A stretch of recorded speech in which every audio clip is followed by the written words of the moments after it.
Putri dari keluarga kaya ini menghabiskan banyak uang hanya untuk memilih pacarnya Lee Yang Gyun.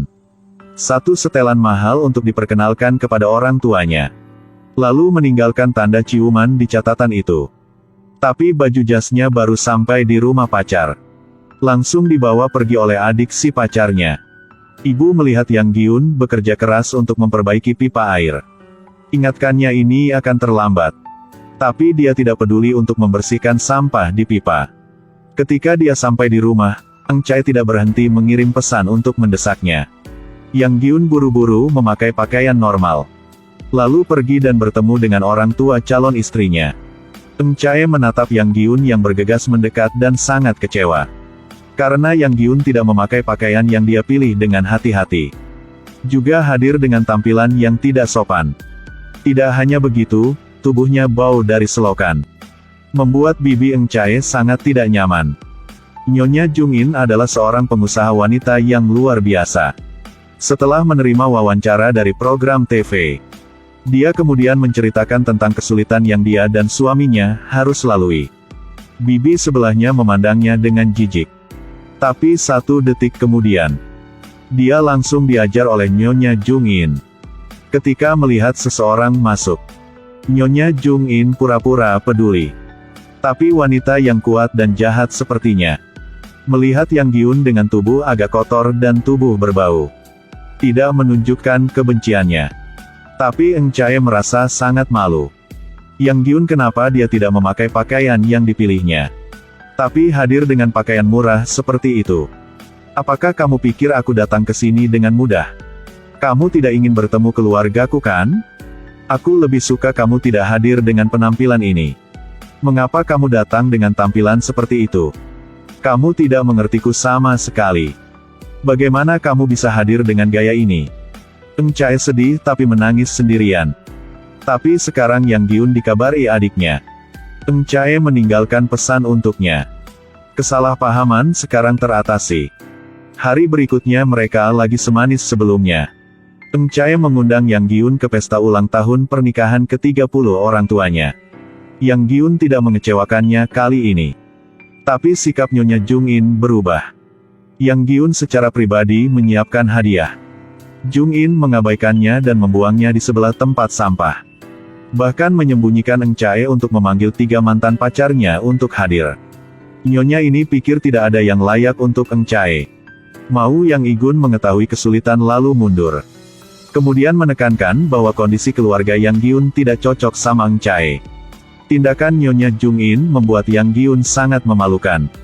Lalu mengatur Yang Gyun dan Eng Chae untuk duduk bersama 3 mantan kekasih Eng Chae.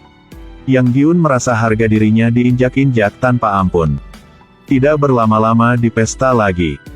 Eng Chae buru-buru mengejar. Kamu benar-benar pulang? Sepertinya kisah cinta kita salah. Jatuh cinta pada awalnya adalah kesalahan. Sudah terlambat untuk memperbaikinya sekarang. Kondisi antara kedua keluarga sangat berbeda. Jadi kita tidak bisa menua bersama. Yang Gyun berpikir bahwa Eng Chae akan menyerah sekarang. Tapi tanpa diduga, Eng Chae sedang berpikir sekarang. Cara menarik Yang Gyun ke atas panggung. Melamarku dengan cepat. Apa nih? Yang Gyun sejenak bingung. Tindakan Eng Chae ini langsung mengejutkan Nyonya Jung-in. Gadis kaya yang keras kepala ini berani mencium pria di depan ibunya. Dia pikir itu bisa meyakinkan ibunya. Siapa sangka dia diseret langsung ke kamar oleh ibunya. Kedua mereka pada dasarnya tidak berada di dunia yang sama. Nyonya Jung-in tentu saja tidak akan setuju. Biarkan putri satu-satunya menikah dengan Yang Gyun. Eng Chae membantah. Untungnya, bibinya berlari dan menghentikan Nyonya Jung-in. Hari ini Eng Chae berpikir, tindakannya dapat menyelamatkan hubungan mereka. Pada kenyataannya, itu semua lebih menyusahkan Yang Gyun. Oleh karena itu, Nyonya Jung-in pergi menemui Yang Gyun. Memaksanya untuk melepaskan putrinya. Aku harus menikahi Eng Chae. Apakah kamu tidak paham apa yang saya katakan? Yang Gyun merasa sangat kecewa pada wanita di depannya. Nyonya Jung-in juga berpikir bahwa Eng Chae adalah milik keluarga. Eng Chae adalah harta. Apakah anak perempuan merupakan aset perusahaan? Tentu saja, bisnis keluarga semuanya sama. Bisakah uang membawa kebahagiaan bagi Eng Chae? Tentu saja uang bisa membeli kebahagiaan. Ini benar-benar pasti. Yang Giun, setelah diberitahu itu oleh Nyonya Jungin, dia pergi dengan tidak berdaya. Sikapnya memberitahu kita bahwa dengan uang kamu bisa melakukan apa saja. Ibu Yang Giun dengan senang hati bertanya padanya. Bagaimana gadis itu? Baik hati kan? Jadi ibunya pasti sangat baik. Senangnya menjadi putri dari keluarga kaya. Menghadapi kebahagiaan ibunya, Yang Giun hanya bisa mengatakan bahwa dia pasti akan menjadi suami Eng Chae. Tidak memberitahunya apa yang terjadi hari ini. Dia tidak ingin membuat ibunya khawatir. Kakak laki-laki tertua dalam keluarga masih belum menikah. Ini adalah ke-50 kalinya dia berkencan buta. Yang Giun juga harus merawat kakak laki-lakinya yang konyol. Dan saudara keempatnya berhutang besar. Dan adik perempuan yang ayahnya anggap sebagai emas. Ayahnya tidak tega membiarkan adiknya bekerja keras. Jadi semua tanggung jawab Yang Giun yang bertahan. Pulang lalu melihat 3 saudaranya tergeletak di tanah. Yang Giun mau tidak mau merasa tidak berdaya. Eng Chae menyesal setelah memikirkan akibat yang ditimbulkannya. Apakah saya melakukan sesuatu yang salah? Eng Chae ditahan di rumah. Dia memutuskan untuk menyelinap keluar untuk menemui Yang Giun. Dan pilihlah hari bersama Yang Giun. Bepergian untuk menghilangkan kesedihan hari-hari sebelumnya. Tanpa diduga Yang Giun setuju dengan Eng Chae. Sedangkan Eng Chae dengan senang hati pergi ke supermarket untuk membeli barang-barang yang diperlukan. Baru bayangkan sudah senang. Jadi mereka berdua diam-diam melakukan perjalanan bersama. Mereka mengabadikan momen bahagia di tepi pantai. Nyanyikan lagu favorit mereka. Ini mungkin terakhir kalinya mereka bersama. Sampai di rumah pada malam hari. Keduanya memiliki sesuatu untuk dikatakan di dalam hati mereka. Mas, ada yang mau aku omongin. Kamu juga ingin memberitahuku sesuatu. Kita berhenti di sini saja. Mulai sekarang, jangan bertemu lagi. 1, 2, 3, 4, 5. Bisakah kau menikahiku? Cinta menjadi paling menyedihkan ketika kamu merencanakan masa depan. Tapi pacarmu sekarang berencana untuk meninggalkanmu lagi. Eng Chae setelah pulang dia patah hati karena tidak tahu mengapa Yang Giun ingin putus. Pada saat ini, bibinya datang dan mengatakan bahwa Nyonya Jungin menganggapnya sebagai aset perusahaan. Bukan putrinya.